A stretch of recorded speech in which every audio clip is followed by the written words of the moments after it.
Well, back in December, the UIL released its cutoff numbers for February's realignment. Now, that caused several schools around the area to either move up in classification or move down. Lorena is one of those schools who dropped from Class 4A Division II to 3A Division I. It's a big deal, especially for a Lorena program who makes the playoffs on a regular basis.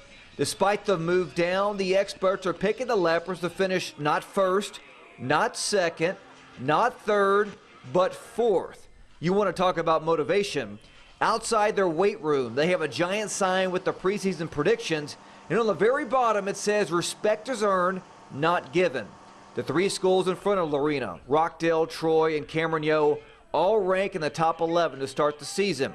Ray Biles says the strength of his team will be on the defensive side, where preseason Defensive Player of the Year Callan Weaver, he returns after recording 112 tackles and 8 tackles for loss. The players spoke about what they feel the biggest strength of their team is going into fall camp.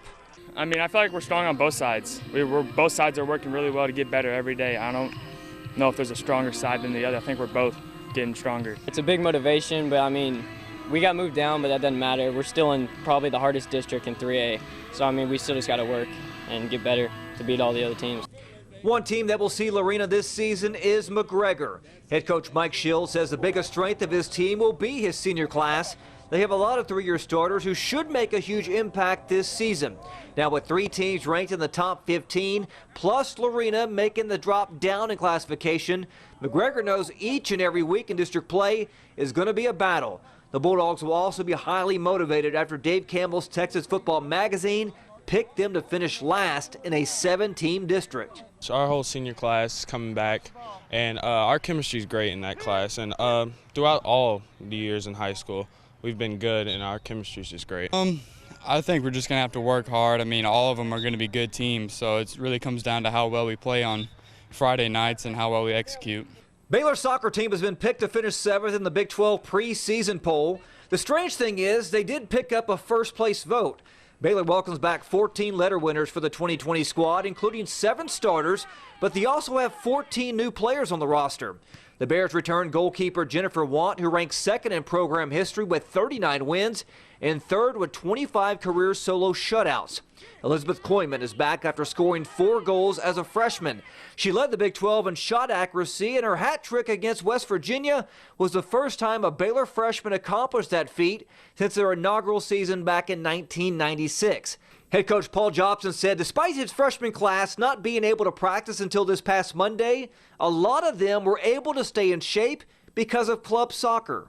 My young kids have actually played soccer more recently than my college players because we don't have any access to college kids anyway in the summer.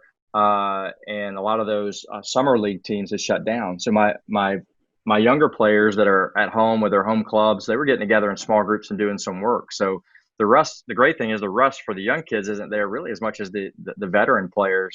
The professional bull riders are bringing their first ever tour event next month to Waco. The Pendleton Whiskey Velocity Tour will buck into Waco's Extraco Event Center for the first time with new fan safety protocols in place.